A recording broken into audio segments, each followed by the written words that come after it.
Bueno, ahora va a cerrar nuestro amigo esta primera parte, por lo menos, Armando Canosa. Muchas gracias. Agradezco al doctor Juan Corbalán por esta invitación y también al presidente de la jornada, doctor Gallego Fedriani, por la invitación cursada para participar en este panel con tan prestigiosos juristas, mi profesor de Derecho Administrativo, el amigo jurista de Venezuela y un gran amigo y distinguido jurista, el doctor González Mora, que es un estudioso y especialista en el tema de servicios públicos, no solo a nivel nacional, sino en los temas convencionales que dijo y también en tema de Europa y España, donde tiene varios trabajos y un libro muy interesante sobre el tema.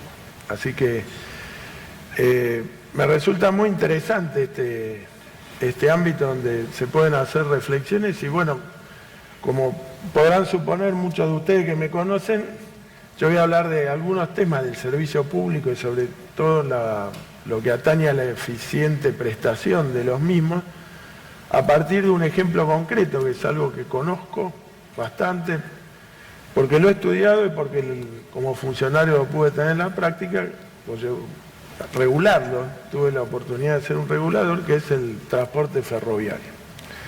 Pensaba cuando hablaban los colegas, en el sentido de que alguna vez he escrito que el transporte es un banco de pruebas, ¿no es cierto?, para todo el tema del análisis del servicio público.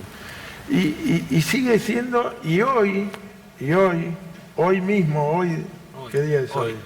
Hoy se está sancionando una nueva ley de ferrocarriles, que no es la ley de ferrocarriles, cuando se anunció en el Congreso, y esto no es una crítica, yo convenció que volvíamos a ferrocarriles argentinos, que todos conocimos, y no, vamos a ver que tiene algunas facetas muy interesantes, sobre todo en el marco de lo que es la competencia dentro del servicio público, cosa que parece muy extraño para esta década, ¿no es cierto?, pero ha avanzado más que la década perdida. Lo de perdida yo lo digo, yo no creo que fue perdida, pero bueno, para ponerme a tono con los tiempos que vivimos. En primer lugar, ¿y por qué creo esto respecto al transporte ferroviario? Fíjense que lo que es el canon tradicional del servicio público, la escuela francesa, que nos hablaba Rodolfo, en el transporte ferroviario nunca tuvo aplicación.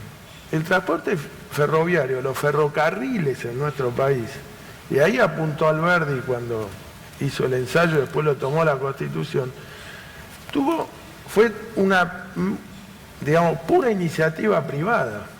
Hasta se llegó a discutir si la propiedad era la del Código Civil, la que estaba lo de las vías, las estaciones, y la Corte tuvo que hacer malabares allá en un viejo fallo de Central Córdoba, Ferrocarril Central Córdoba, decir que era una propiedad sui generis, porque no podían decir que era una propiedad totalmente privada, pero tampoco era el dominio público.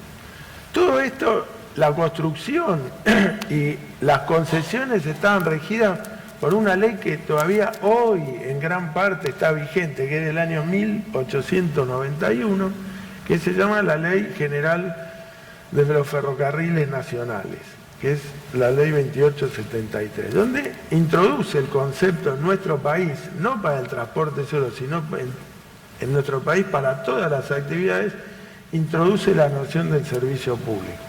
Una noción moderna para aquella época. ¿De dónde venía? ¿De Francia? No, esta ley se inspira en aquellos viejos famosos fallos y las leyes de los Estados Unidos de América. Esa ley, por otra vez esa ley, hubo concesiones que fueron, ya les digo, no tan rígidas como estas propias de la escuela francesa.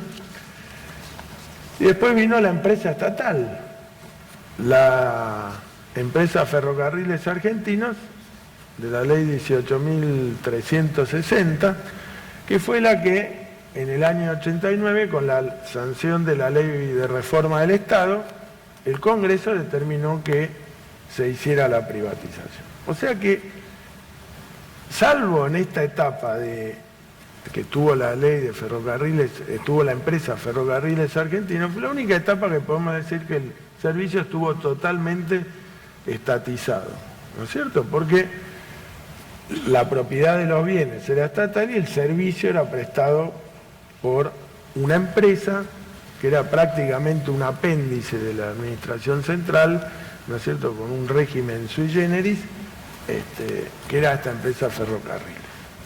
Entonces, yo había pensado, digamos, para el día de hoy, digamos, dar algunas ideas de lo que yo pienso. Yo pienso, primero, para encontrar la eficacia de los servicios públicos, lo que tenemos que hacer es, como en casi todos los temas, cumplir con la Constitución, que si bien el servicio público siempre existió y atravesó hasta hoy 3 constituciones, la primera es que tiene, digamos, no es la primera que tiene una recepción expresa, porque tuvo también en el 49, pero en lo que era la Constitución originaria de 1853, la reforma del 94, es la que pone la noción de servicio público en este artículo 42, que es uno de los grandes olvidados. Yo creo que tendría que haber tenido una reglamentación que todavía en muchos aspectos, muchos de los párrafos del artículo 42 está pendiente. Entonces, ¿cómo se adquiere la eficiencia? Cumpliendo con los derechos que la Constitución le otorga a los usuarios de los servicios públicos. Están muy bien detallados en los 2 primeros párrafos de este artículo 42. Entonces, creo que debemos empezar, y así yo lo creo, de alguna manera quitarle rigidez a la noción de servicio público. Acá, no sé, me permito discrepar con mi profesor. Yo creo que la famosa publificación o publicatio del servicio público, no importa la estatización de la actividad, pero yo tomo al mismo Barra cuando dice que el servicio público representa una forma de intervención estatal a través de la regulación del ejercicio de un derecho que representa una técnica en favor de los particulares usuarios y que se aseguran determinados estándares en las prestaciones. Él ha escrito eso, que eso debe entenderse por la publicación. Si eso entendemos en la publicación, creo que vamos a estar todos de acuerdo. No la estatización misma de la actividad. Le voy a contar algo que creo que ni él lo sabe. Uno de los funcionarios que está interviniendo en el actual proceso de modificación del sistema ferroviario, que debe ser uno de los coautores de este proyecto de ley, ha escrito un trabajo en el cual, digamos, lo cita el doctor Barra, lo cual me llenó de alegría porque, digamos, están tomando, al menos desde lo teórico, las cosas que enseñaron aquellos que intentaron o que proyectaron esta reforma del Estado de los años 90. No pongas en evidencia que lo leo lo último que se puso. No, Quedó muy mal. No creo que lo leas, porque es un artículo que me lo trajo una amiga de mi mujer que trabaja en una empresa estatal y está publicado en la revista Caras y Caretas. O sea que creo que... Y acá está la prueba del... Solamente Caras y Caretas después. No, pero es un muy buen artículo de este funcionario y escrito también en la RAP, Eduardo, así que... pero bueno, entonces yo la primera cuestión que veo es la protección de esos derechos, el cumplimiento de lo que dice la Constitución, que no es muy difícil. Obviamente que estos derechos no pueden ser transgredidos por la mayoría, o negados por la mayoría, como los enseñaba Ferrayoli ayer, y tampoco pueden, mucho menos, desconocidos por pactos entre Estados, entre particulares o entre los particulares entre sí. Entonces, a mí lo que me parece es que la cuestión termina siendo relativamente más fácil de lo que creemos, o más difícil. Yo recuerdo una frase de García Enterría cuando habla de la discrecionalidad, que dice: en el derecho administrativo, hablando de los conceptos jurídicos indeterminados, no hay milagros. En los servicios públicos del transporte tampoco hay milagros. Los milagros no están en caras y caretas, ni en la ley de reforma del Estado, ni la que se aprueba hoy, sino que los milagros están en el Evangelio, no muy lejos de todo lo que es el servicio público. Pero más allá de eso, y bueno, me están apurando, la cuestión es desmitificar lo que es el servicio público, hacer una cuestión mucho menos rígida, hacer algo mucho más realista, que creo, como dijo Rodolfo, que pasa, y dijo también el colega, mucho por la realidad que hay en todo lo que es el aporte presupuestario, o quién es el que va a pagar el servicio público, si va a ser a través del subsidio, va a ser a través, o puro, como se intentó alguna vez acá, que sea puro pago de la tarifa por parte del usuario. Y los milagros a los que yo me refería tenían relación con los servicios públicos que podemos pretender en el país que tenemos, en la economía que tenemos. O sea, hemos visto que poco sirve pintar los vagones o poner vagones nuevos si la vía está en mal estado, porque cuando yo tenía 10, 11 años había una publicidad que decía vaya a Mar del Plata en 4 horas y un ratito, y ahora tarda más de 7 horas, o sea, pasaron, no voy a decir cuánto, pero más de 40 años, y digamos, el milagro no se produce, porque digamos, ahí está un poco el realismo, ahí está lo que debe entenderse, que cuando la Constitución habla del segundo párrafo de que manda a las autoridades a protección de esos derechos. Entonces, las autoridades, que son todas las de los 3 poderes, o sea, a ellos demanda la protección de esos derechos.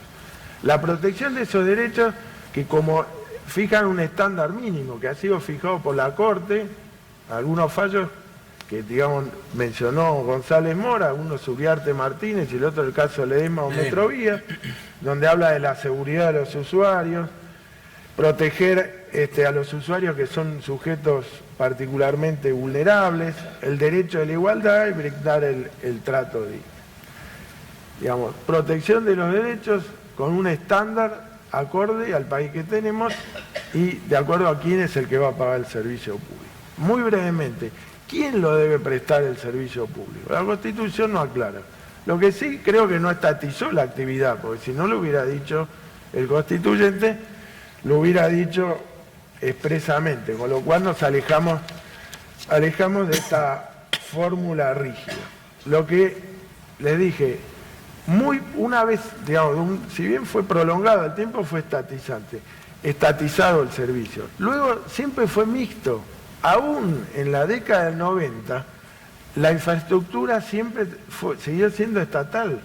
Y había una porción de estos servicios ferroviarios, los cuales las obras eran pagadas por el Estado y recibían subsidios. O sea que siempre hubo una cuestión mixta. Ahora vemos la reaparición en estos servicios, o en esta actividad ferroviaria, la reaparición de la vieja sociedad del Estado, ¿no? Con buenas intenciones, separar lo que es la prestación de los servicios de la infraestructura y buscar inversiones, donde también esa ley que crea estas 2 sociedades habilita la participación de los privados, digamos, de alguna forma llegar a la conclusión de que siempre termina siendo una cuestión que es mixta. Nunca, al menos en el transporte ferroviario, podrá ser totalmente privado ni tampoco totalmente estatal. Lo último, ¿cuál es la novedad que tiene esta ley que creo que se sanciona hoy y que todos se preguntan cómo puede ser que todas las bancadas lo hayan apoyado?